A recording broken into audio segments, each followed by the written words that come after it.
অনুশীলন 9.3 question number section যেটা অনুশীলনের লাস্ট প্রশ্ন এটা আমরা সমাধান করব। এটার মধ্যে কি থাকছে দেখো যে চিত্র আছে, চিত্র এটা দেওয়া আছে, ঠিক আছে। এটার মধ্যে কইছে কালি ডিআরসি সমান কালি ডিপিসি, অর্থাৎ ডিআরসি এবং ডিপিসি দুইটা ত্রিভুজের কালি সমান, এবং আরেকটা আছে কালি বিডিপি এবং কালি কি থাকছে এআরসি এই দুইটা ত্রিভুজের কালি সমান। কইছে দেখাও যে চতুর্ভুজ এবিসিডি এবং চতুর্ভুজ ডিসিপি আর উভয়ই ট্রাপিজিয়াম। তো আমরা কিছু করার নাই, যেহেতু খালি যেহেতু সমান দিয়া দিছে, ঠিক আছে। তো আমরা শুধু সমান্তরাল রেখা যদি দেখাইতে পারি আমরা কইতে পারবো ট্রাপিজিয়াম আছে এগুলা, ঠিক আছে। তো চলো সমাধান করলে প্রথমে আমরা চিত্রটা লিখছি এবং দেওয়া আছে যে প্রশ্নের মধ্যে যেগুলো দেওয়া আছে এগুলো সেম লিখছি, ঠিক আছে। যেমন কালি ডিআরসি সমান কালি ডিপিসি এবং কালি বিডিপি দেওয়া আছে প্রশ্নের মধ্যে, বিডিপি এটা পি, ঠিক আছে, সমান কালি আছে এআরসি। আমার কাছে প্রমাণ করিতে হইবে যে এবিসিডি এবং ডিসিপিআর উভয়ই ট্রাপিজিয়াম। তো প্রথমে আমরা কি করব, ডিসিপিআর এর ট্রাপিজিয়াম দেখাবো। ডিসিপিআর ট্রাপিজিয়াম দেখাইতে হলে কি তা লাগবে, দেখো ডিআরসি একটা ত্রিভুজ আছে, ডিপিসি ত্রিভুজ আছে। প্রশ্নের মধ্যে হইয়া দিছে যে ডিআরসি এবং ডিপিসি ত্রিভুজ দুটার কালি কি আছে সমান, এবং একই ভূমি আছে দেখো ডিসি, ঠিক আছে। একই ভূমি নিতে পারবো ডিসি, কেন, কারণ ত্রিভুজটা কিছু এইরকম শেপ দেওয়া আছে, আমি দেখাইতে পারে এইরকম দেওয়া আছে, ঠিক আছে। ত্রিভুজটার শেপটা কিছু এরকম দেওয়া আছে, এটা পি, এটা সি, এটা ডি, আবার এরকম একটা ত্রিভুজ আছে, এটা আছে। আর আর আমার যেহেতু দেখো ডিসিপি বা ডিআরসি ত্রিভুজটা আর ডিপিসি দুইটা ত্রিভুজের কালি কইছে সমান, এবং একই ভূমি আছে ডিসি, এবং এটা কি তাইব যদি একই ভূমি কালি সমান একই ভূমি যদি ডিসি থাকে তাহলে আমরা কইতে পারবো এই রেখাটা সমান্তরাল আছে, ঠিক আছে। তো এই দুইটা রেখা সমান্তরাল করলে আমরা কইতে পারবো এটা ডিপি বা ডিআর পিসি বা ডিসি পিআর একটা সমান্তরিক, ঠিক আছে। এটা আমরা প্রথমে লিখবো, ঠিক আছে। প্রমাণ দিয়ে আমরা লিখবো যে ত্রিভুজ ডিআরসি এবং ত্রিভুজ আছে ডিপিসি এর একই ভূমি আছে কথা ডিসি ধর্ম ডিসি, একই ভূমি ডিসি, এবং প্রশ্ন মতে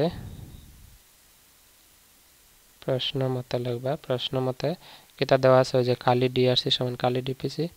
তো কালি ডিআরসি সমান আছে কালি ডিপিসি, ঠিক আছে।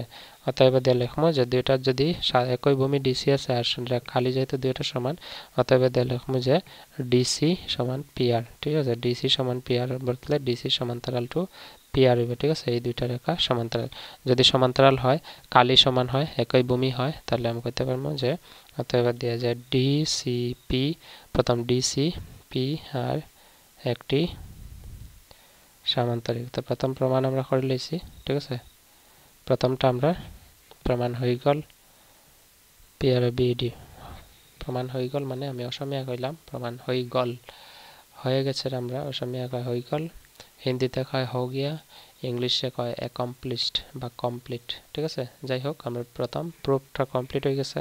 2 নম্বর প্রুফ কেটা হচ্ছে এবিসিডি দেখাইতাম ট্রাপিজিয়াম, এবিসিডি কোনটা এবিসিডি, ঠিক আছে, এটা দেখাইতাম। তো চলো এটা সমাধান করলে আমরা 2 নম্বর প্রমাণের ক্ষেত্রে আমরা নিচে লিখে লইম যে ত্রিভুজ কেটা নিতে পারবো আমরা যে বিডিপি, ঠিক আছে। ত্রিভুজ বিডিপি আমরা নিতে পারবো বিডিপি, যেহেতু প্রশ্নের মধ্যে কইছে দেখো কালি বিডিপি সমান কালি এআরসি, তো এটা লিখবো ত্রিভুজ বিডিপি, বা এখানে খালি লিখে লিখবো যে কালি ত্রিভুজ বিডিপি সমান আছে কালি ত্রিভুজ দেওয়া আছে এ আর সি, ঠিক আছে।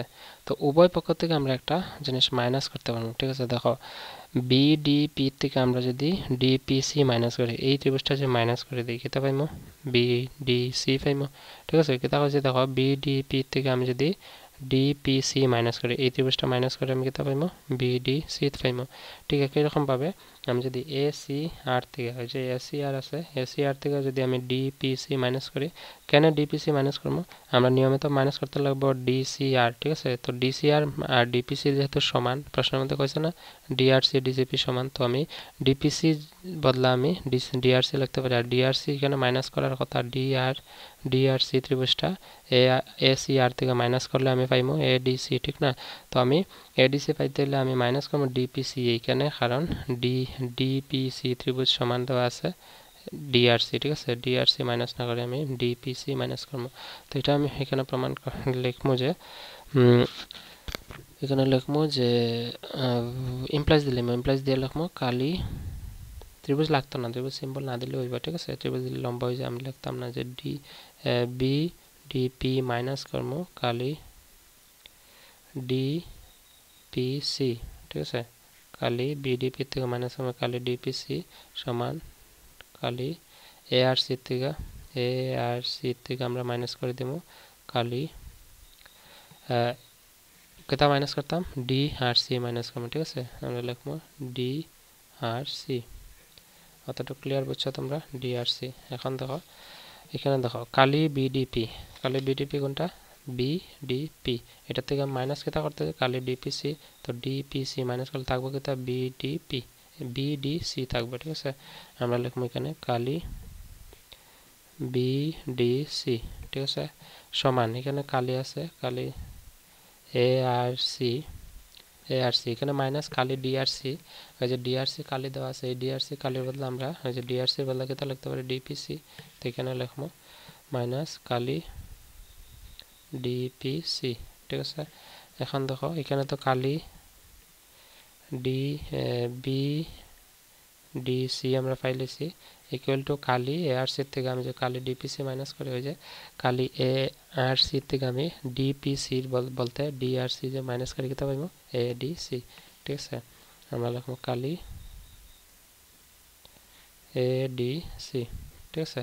অতটুকু ক্লিয়ার বুঝছো তোমরা? এখন দেখো আমরা নেক্সট কাজ কেটা করতে লাগবো, যেহেতু দুইটা ত্রিভুজ আমরা সমান পাইছি, ঠিক আছে। দুইটা ত্রিভুজ সমান থাকলে অতএব দিয়ে লিখবো যে ত্রিভুজ বিডিসি এবং ত্রিভুজ এডিসি এর সাধারণ ভূমি, সাধারণ ভূমি কিতা আছে দেখো এই যে ত্রিভুজ এডিসি এর সাধারণ ভূমি বিডিসি এর সাধারণ ভূমি আছে ডিসি, ঠিক আছে। ডিসি আছে কারণ এডিসি তো ডিসি আছে আর বিডিসি তো ডিসি আছে, ঠিক আছে। তো আমরা লিখব সাধারণ ভূমি ডিসি, আর কালি তো আমরা সমান পাইছি, সাধারণ ভূমি আছে ডিসি এবং আমরা লিখতে পারি যে কেটা লিখবো সমান্তরাল রেখা হইব, এটা ডিসি সমান্তরাল এবি, এবি সমান্তরাল ডিসি। অতএব দিয়ে আমরা লিখতে পারবো যে এ বি সি ডি একটি সামান্তরিক, সামান্তরিক কারণ দেখো এই দুইটা ত্রিভুজের কালি পাইছি আর একই ভূমিতে আছে, তার মানে উপরে যে রেখাটা থাকবে রেখা দুইটা কেটা আছে সমান্তরাল রেখা থাকে, ঠিক আছে। বুঝা গেছে? আশা করি তোমরা বুঝছো। বা এইভাবে লিখতে পারো যে অর দিয়ে আমি লিখে দিই যে যেহেতু লাস্ট প্রশ্ন একটু লম্বা করে আমি সমাধান করে দিই, যে এরকম লিখতে পারো যে সমান কালির ত্রিভুজ দুটির সাধারণ বাহু বা সাধারণ ভূমি কেটা লিখছি এখানে ডিসি, এখানে লিখবা ডিসি। যদি ডিসি হয় তবে লিখবো যে A B parallel to DC বা এ বি সমান্তরাল ডিসি, ঠিক আছে। অতএব দিয়ে লিখতে পারো যে এ বি সি ডি একটি ট্রাপিজিয়াম, সরি এখানে সামান্তরিক লিখছি দেখছো নি, আগে ভুল লিখে লিখছি, ট্রাপিজিয়াম লাগবে ট্রাপিজিয়াম। এখানে বারবার সামান্তরিক আছে কারণ ক্লাস 9 গণিতের চ্যাপ্টার 8, চ্যাপ্টার 7 এবং চ্যাপ্টার 9 তিনটা পার্টের মধ্যে চ্যাপ্টার 8 হলো চতুর্ভুজ, চ্যাপ্টার 7 হলো গিয়া ত্রিভুজ, আর এটার মধ্যে আছে সামান্তরিক আর ত্রিভুজের কালি, ঠিক আছে। তো ত্রিভুজ, চতুর্ভুজ আর সামান্তরিক ত্রিভুজ সবগুলো মিলায় এই কারণে সমান্তরাল কথাটা বেশি ব্যবহার করছে, এই কারণে সামান্তরিকটা আর বারবার, ঠিক আছে। তো যারা এই ক্লাস 9 গণিতের এটা হচ্ছে শেষ সমাধান, ঠিক আছে, তোমরা লিখে নেবে। তো আমি এক দুইটা কথা কইতে চাই তোমরা, যে যারা ক্লাস 9 গণিতের অনুশীলনী R1 থেকে একদম ক্লাস চ্যাপ্টার 9 পর্যন্ত 9.3 সমাধান পর্যন্ত যারা ভিডিও দেখছো না, যারা কোনো ডাউট আছে এর মধ্যে, যে কোনো অঙ্ক যদি ডাউট থাকে তোমরা দেখতে পারো, এই চ্যানেলের প্লেলিস্টের লিঙ্ক পাইবা। তো এমন না যে খালি 9.3 পর্যন্ত সমাধান, পুরা কমপ্লিট চ্যাপ্টার 15 পর্যন্ত যে পার্টটার নাম হচ্ছে প্রবাবিলিটি বা সম্ভাব্যতা, এই পার্ট পর্যন্ত আমরা সমাধান করছি। ভিডিও ডেসক্রিপশনে তোমরা লিঙ্ক পাইবা। আস্তে আস্তে আমরা আপলোড করি আর ভিডিও এডিটিং একটু সময় লাগে, ঠিক আছে। তো তোমরা লাগে এই কষ্ট আমি করতেছি। আমার ইচ্ছা এটা যে যেহেতু আমরা গ্রামাঞ্চলের, বিশেষ করে আমাদের এরিয়ার যে গ্রামাঞ্চলের ছেলেমেয়েরা আছে শুধু আমাদের এরিয়া না, যে কোনো গ্রামাঞ্চলের ছেলেমেয়েরা সর্বশিক্ষা বা সরকারি স্কুলে পড়াশোনা করে। অনেকে তো টাকা পয়সার অভাবে টিউশন নিতে পারে না, ঠিক আছে। আর স্কুলের মধ্যে পড়াশোনা যতটুকু হয় ততটুকু আমরা ভালো পর্যায়ে পৌঁছতে হইলে অতটুকু সম্ভব, মানে অতটুকু পর্যাপ্ত না। এই কারণে আমার উদ্দেশ্য হইলো যে তোমরা যেন টিউশনও পড়ো, স্কুলেও পড়ো, যারা সম্ভব হয় টিউশনও পড়ো, কোনো আপত্তি নেই। তোমরা কথা হইলো যে পরীক্ষা ভালো মার্কস স্কোর করো, অঙ্কগুলো ভালো করে বুঝো, কারণ ভবিষ্যতে তো তোমরা তো নিশ্চয়ই টিচার বনবা, ঠিক না? তো টিচার বনতে হলে টিচারের কনসেপ্টটা জানতে লাগবে কীভাবে, যদি না জানো তো তোমরা বুঝাইবা কীভাবে তোমরা ছাত্ররারে, ঠিক আছে। তো এই উদ্দেশ্যটাই মাথায় রইলো, আর এই উদ্দেশ্য নিয়ে তোমরাও শিখবা, তোমরা কাজে লাগবে নিশ্চয়ই। তো আজকে এতটুকু থাক, বেশি লেকচার দিয়ে লাভ নেই। নেক্সট চ্যাপ্টার আছে চ্যাপ্টার 10। এগুলার চ্যাপ্টার 10-এর নাম হচ্ছে গিয়ে বৃত্ত, ঠিক আছে। এই পাঠের মোট আছে অনুশীলনী 5টা। তো 5টার সমাধান তোমরা পাইবা আস্তে আস্তে, আমি ভিডিও আপলোড করতেছি, তোমরা দেখে লইবা, ঠিক আছে। তো চ্যানেলে গিয়ে সার্চ করলে তোমরা পাই লইবা। আর এটার মধ্যে আরেকটা অনুশীলন আছে, অনুশীলন 9.4। যদি তোমরা ইচ্ছা হয়, যেহেতু ঐচ্ছিক, এটা থেকে কোয়েশ্চেন সাধারণত পরীক্ষায় আয় না, যদি তোমরা প্রয়োজন হয় যে আমরা এদিকে স্কুলের মধ্যে জিজ্ঞাসা করে বা পরীক্ষায় আয় তো সমাধান লাগে, তো নিশ্চয়ই আমি দেওয়ার চেষ্টা করবো। শুধু কমেন্টে অতটুকু জানাইবা যে না, এক্সারসাইজ 9.4 বা অনুশীলন 9.4-এর সলিউশন লাগে স্যার, অতটুকু দিলেই আমি আইল ট্রাই, মানে যখনই আমি সময় পাইব ভিডিও বানিয়ে দেবো, ঠিক আছে। তো যাই হোক, এতটুকু থাক আজকে। সো তোমরা ভালো থাকো, নিজের খেয়াল রাখো, যত্ন রাখো, ঠিকমতো খাওয়া দাওয়া করো, ঘুম টুম দাও। সোশ্যাল মিডিয়া সবসময় থাকবে না, ফেসবুক, ইনস্টাগ্রাম, ইউটিউব সবসময় তো সবার জন্য আছে, সবসময় আছে উপলব্ধ, কিন্তু সেটা সঠিক ব্যবহার করা শিখো, ঠিক আছে। অতিরিক্ত সময় ব্যবহার করিও না। তোমরা পড়াশোনা মনোযোগ দাও, আর ভবিষ্যতে গ্রামাঞ্চলের ছেলে মেয়েরা যদি ভবিষ্যতে বড় হইতে চায়, এটার একটাই রাস্তা, নিজেরে শিক্ষিত করো, ভালো উন্নত মানের শিক্ষা নাও, শিক্ষার গুণগত মানটা বাড়াও, ঠিক আছে। উপরে ওঠার একটাই রাস্তা, আর এছাড়া আর দেইরা কোনো রাস্তা নাই, মানে এক্সট্রা কোনো রাস্তা নাই। আর সফলতার জীবনে কোনো শর্টকাট নাই, never follow shortcut, okay. So I wish you all the very best for your bright future, ঠিক আছে। তোমার ভবিষ্যতের, তোমার উজ্জ্বল ভবিষ্যৎ আমি কামনা করি। That's all for today, see you in the next video, bye and take care.